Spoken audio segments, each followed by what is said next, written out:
Okay, I'm going to talk over the audio of me playing here.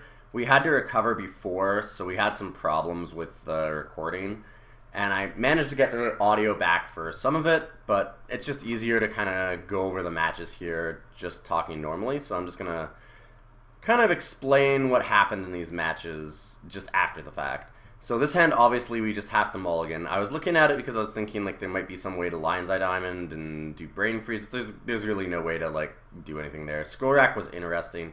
This hand's really good though because we get to Duretti on turn 2. We have the Wooded Foothills, and I bought him this island because Wooded Foothills can get Steam Vents, so it makes a lot of sense to just get rid of it.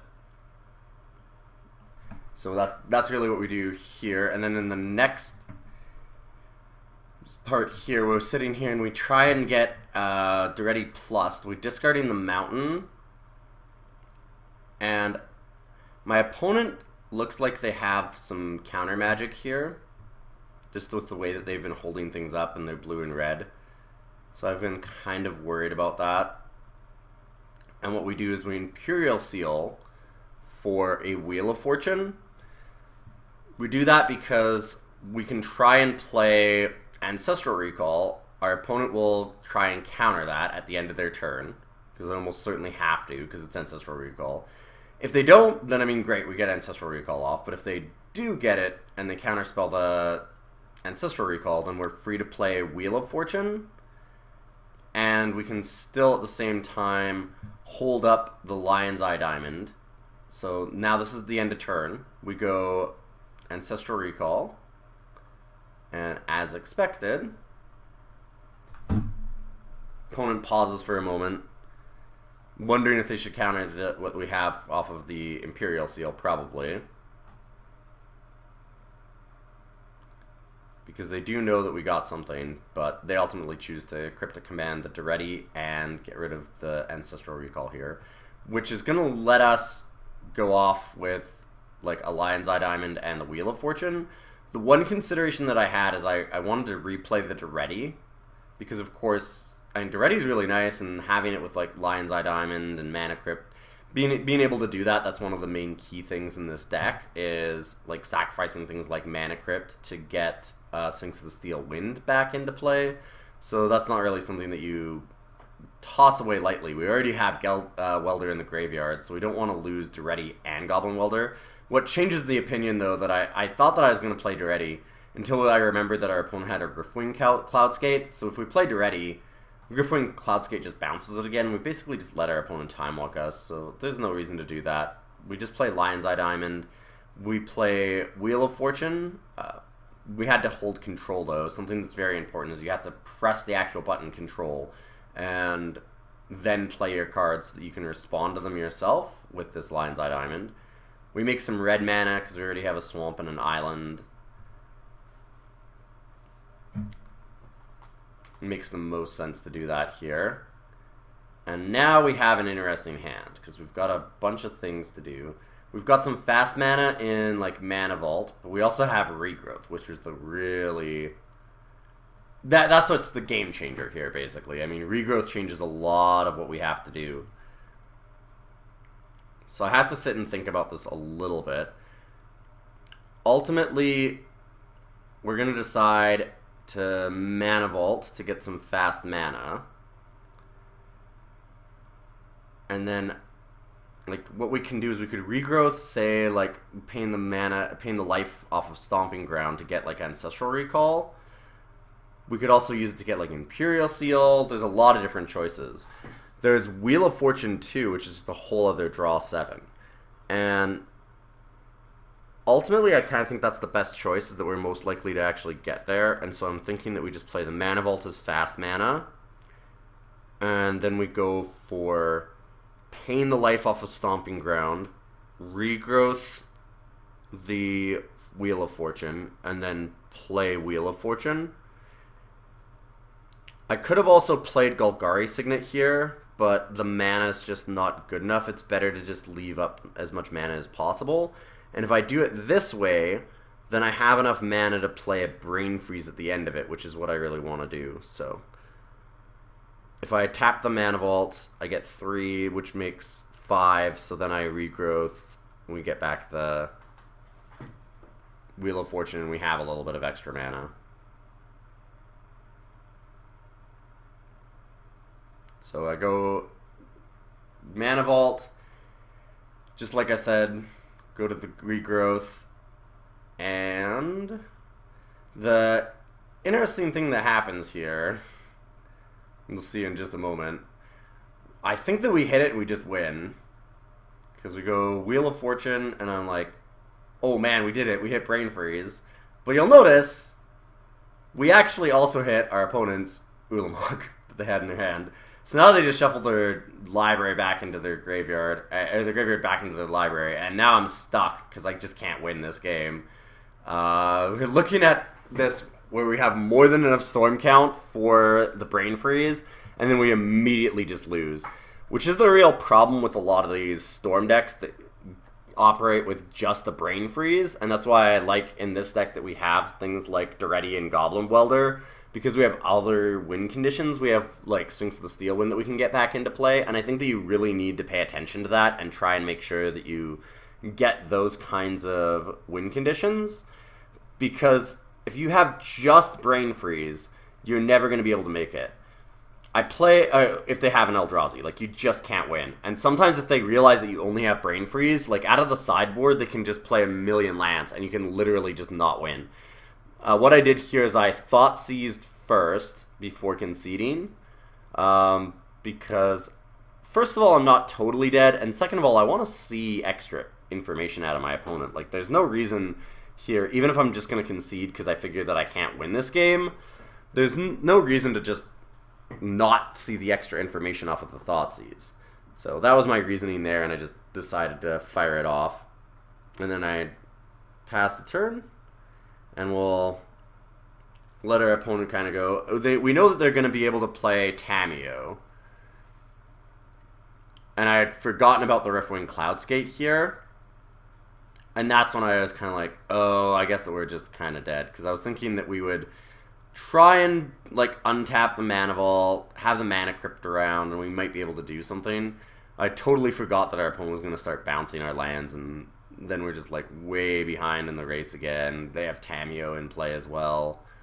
So at this point, once my opponent plays Tamiyo, I kind of realized that the writing's on the wall, and we're just going to die. I mean, we have like 4 turns for Riftwing Cloudscape even, and I'm not going to even have any mana, so.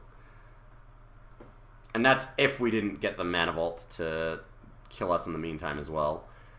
So we go to game 2 here, and I have an interesting hand. We've got the Imperial Seal right away.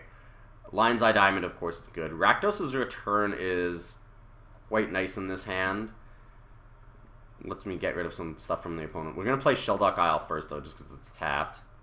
We've got Scroll Rack now, so on this turn, I needed to Imperial Seal at some point, but I also just want to see a bunch of other cards. Like, I figure if I can get some land off the Scroll Rack, that's really good. Our opponent passed without playing a land and discarded Gristlebrand, so I kind of figure that they have the, like, Exhume, Reanimate, Animate Dead, something like that, so they can just kill me. That's probably why they passed. I don't think they're going to keep a hand where they just discard Gristlebrand on turn 2 in Vintage Cube. Like, that doesn't seem very likely that they keep a 7 like that. So what I decide to do is I decide that I'm going to go Imperial Seal for a Thoughtseize, even though I can't fire it off right away, and just hope that they don't have it immediately. So we Imperial Sealed, and then we use Scroll Rack to draw it. So we've got the Thoughtseize in our hand. And we wait for our opponent to pass the turn. They Manic Vandal away the Mana Vault, but that's fine. And now we're going to go for the Thoughtseize. Mindslaver would have also been good, but we obviously just don't have the mana for it, so it's just way better to Thoughtseize and make sure we get rid of this from our opponent's hand. And what's great here is that they don't have any black mana, and their deck's super slow at this point, so our opponent actually just concedes. I think that's a huge mistake. We had no real way to win the game in our hand, but they apparently just thought they couldn't win, so I was pretty happy about that. Here we have another good hand. I mean, you can never really get rid of a hand that has Ancestral Recall, so we started out this game pretty well. We've got the Signet to try and ramp it a little bit. Big problem is that I have no real way to get the Sphinx into the graveyard. What I should have done here, I didn't do it. I didn't want to play Ancestral Recall to discard cards out of my hand. But now that I look back at it, I'm like, why didn't I play Ancestral Recall? I could have played Ancestral Recall on turn 1 and then just discarded the Sphinx of the Steel Wind, which is actually what I wanted to do. I mean, yeah, I can Ancestral Recall later and not discard, but I kind of want to discard. And I get super punished for it because my opponent dazes the Ancestral Recall there. One card that they could have. So now we're trying to figure out a way to get the Sphinx into the graveyard, and so I'm going to regrow the Ancestral. It's not going to let me get the Sphinx, though. I still have too many, I don't have too many cards in hand, so Ancestral will just bring us exactly to 7, which is kind of unfortunate. But we'll fire off the Ancestral, and then we're going to go for the Imperial Seal here. That was the plan, but I drew Thoughtseize, and that kind of changes things, because we know that our opponent has a lot of kind of key cards, and they're not really doing a lot right now, so I want to see what they have. And it turns out to be pretty good, because they've got Sneak Attack and Inferno Titan, and not really anything else. So if we just take Sneak Attack, they don't have a lot going on. Luterial Core is the real problem there. I do manage to ramp out to Mindslaver here, and they still just have like land and Inferno Titan in their hand as far as we know. We've got the Tezzeret to try and ramp out Memory Jar as well. So we look at our opponent's hand, and like I said, it ends up being just the land and an Inferno Titan, just like last time. I want to see an extra card, so I actually take a damage here, letting my opponent attack me, or making them attack me. Because we want to try and kill this looter. We don't find a way to do that, but we do find something interesting, which is Avalanche Riders. Because what we can do is we can actually kill our opponent's own Volcanic Island. And then what happens is they can't play a land before they have to pay the Echo cost. So I discard the Mountain. And we're going to play Avalanche Riders, blow up the Volcanic Island, and then the opponent just loses the Avalanche Riders because they can't actually pay the Echo cost for it. So that Mindslaver went pretty well, but we still don't have an answer to Luterial Core, which is the real issue. And a little bit later in the game, we repealed the Looter, but our opponent plays Dak Faden, and they try and steal Mana Vault here, because they want the Mana Crypt to just try and kill us, which is why they're just leaving it for us. So we just tap it in response. So then when our opponent gets it, it's actually just going to be a liability to them. They have to spend a whole turn untapping it. And other than that, it'll just deal them damage. So a little later, we're using the Duretti. We're going to rebuy the Sphinx of the Steel Wind. And then we're going to try and Rakdos's Return our opponent. Let's get rid of the Mana Crypt, which is really nice. Because we were only at 3. We did take some damage off of it in the meantime. And now basically we just get to pump up this Rakdos's Return. And we get to kill the Dak Faden as well. So that way there's no chance that our opponent can plus it and steal this Sphinx of the Steel Wind. And at this point it looks like it's our game to lose, so we're in a pretty good spot.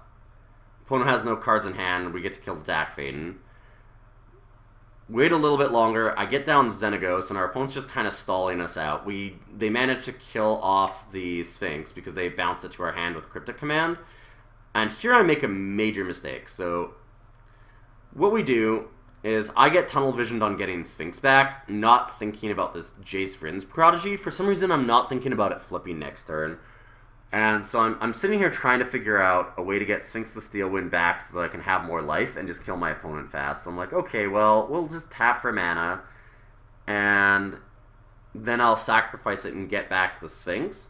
The problem is that my opponent has a Lightning Bolt in their graveyard, so they're going to flip Jace and then just rebuy Lightning Bolt and shoot me in the face. And what I should have done is I should have gone for Mindslaver and just taken my opponent's turn, tapped the Jace Vryn's Prodigy, and used it to shoot itself, and then our opponent wouldn't have it anymore. After that, we could try and focus on getting Sphinx back, but it was just a really, really big mistake on my part. And I realize it right away here, so we see our opponent going to use it, and I go, oh no. Well, we could have Mind Slavered them, but at this point, they're just going to flip it, and they're going to immediately get back Lightning Bolt out of their graveyard and kill me.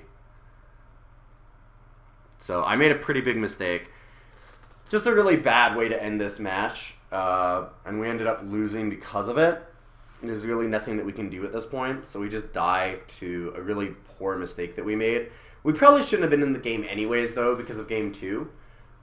Our opponent really didn't need to concede there, but this was a just really silly mistake on my part. It says a lot about like the Storm deck that you end up with a lot of lines of play, and you can get really tunnel visioned on one line of play, which is exactly what I did here. So I try to quicken and I try to memory jar out of this, but there's really nothing that I can do.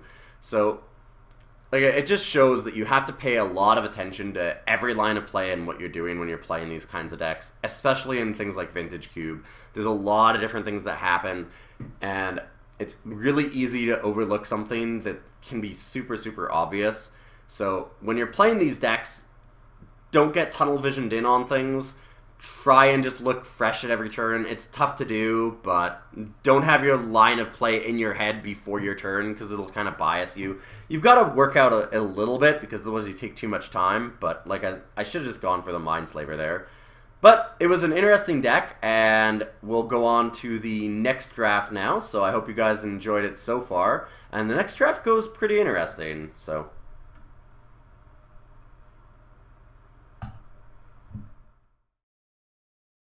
Grand Dynamo, Tendrils, there we go. Also, Careful Study.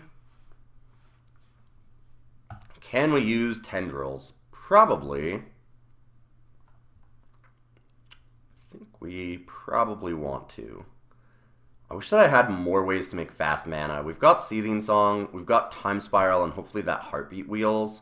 I wish I had like a Frantic Search or like Turnabout, other ways to untap our lands.